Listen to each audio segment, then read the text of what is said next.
You found it. Your home for the best content on your favorite team, the Fighting Tigers of LSU. Do us a favor. Subscribe to the channel. Leave your comments below. Be sure to smash that like button.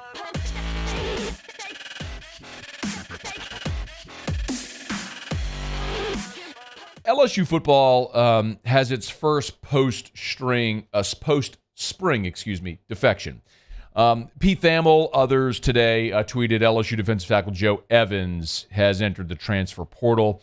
Evans started 10 games in his career at LSU, played in 16 games over 3 seasons. He signed as a 3-star defensive tackle out of Haynesville back in 2019. He played in 4 games in the 2019 season. Of course, LSU ran roughshod over everybody, so a lot of guys got an opportunity to play late in games. But Evans played in 4 games on the defensive line as a freshman. If you remember, he was kind of back and forth, defensive line, offensive line, but he never played in a game as an offensive lineman.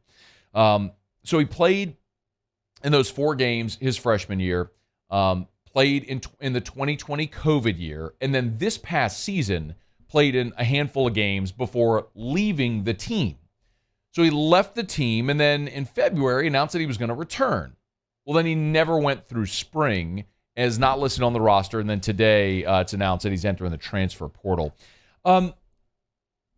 If there's a spot where LSU could afford to lose a player, it's on the defensive line. We've talked so much about how good this unit looks, where your projected starters are B.J. Ojulari, who had 7 sacks a year ago in a reserve role, Mason Smith, who really looks like he's ready to explode and become all-SEC, all-America caliber type player, Jaquelin Roy, who they're finally about to let that wild puppy off its leash, and he looks like he's primed for a really big year on the interior. They're even playing him some at nose. And then Ali Gay at the other defensive end. Like, your starting group right there is fantastic. And then Jacobian Guillory, Mekhi Wingo, who was freshman All-SEC this last year at Missouri. Even a guy like Bryce Langston, who can give you good snaps. And then you know you've got a couple of signees coming in. Ty G. Hill is coming in. So you've got numbers there, undeniably. But I remember Brian Kelly at Pro Day did this interview with Dennis Dodd of CBS, and they were talking about the depth on the defensive line. And well, listen to what Brian Kelly had to say.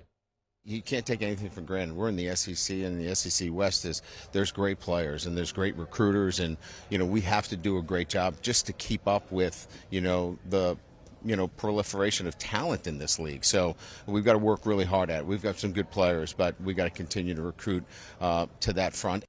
And they will.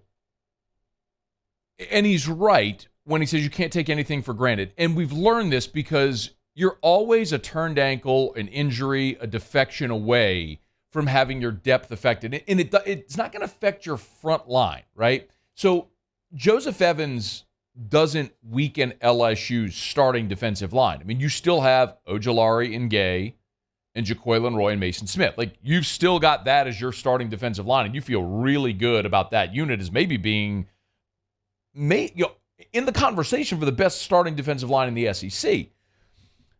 But when you have a guy like Joe Evans, who's been around for 4 years and played in 16 games and has been a contributing player, and he's in that next rotation, well, that's quality depth. Well, now you take him out, and your depth isn't as good, right? Or if someone gets injured, and then you take, say, Jacobian Guillory and move him into the starting role, now you're looking at a freshman like Ty G. Hill being part of your rotation next. So even if it doesn't affect your starting line, throughout the course of the season, there's going to be attrition, there's going to be injuries, and that's why depth matters. That's why 1 to 85 matters so much. That's where you feel potentially the loss of a guy like Joe Evans. I can't say that it's tremendously surprising. He didn't go through spring, obviously, with this team, but it's one of those that you probably shouldn't feel, but you'd only feel if your depth is really tested this year.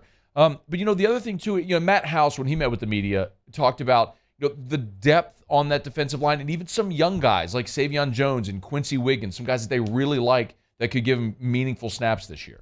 I've seen great growth in Quincy. You got to remember that he just enrolled in school 2 months ago, but he's improved a bunch. Savion's really blossomed. Excited about both those guys and what they can be, but they're both working and they're both growing. Not displeased with either one. Joe Evans enters the transfer portal. Again, not a great surprise there. And if there's a position where LSU has enough depth and talent that they can withstand it, it's on that defensive line. Let's just hope it's not tested. Hey, thanks so much for watching. Please leave your comments. I love to interact. And be sure to hit the red subscribe button below.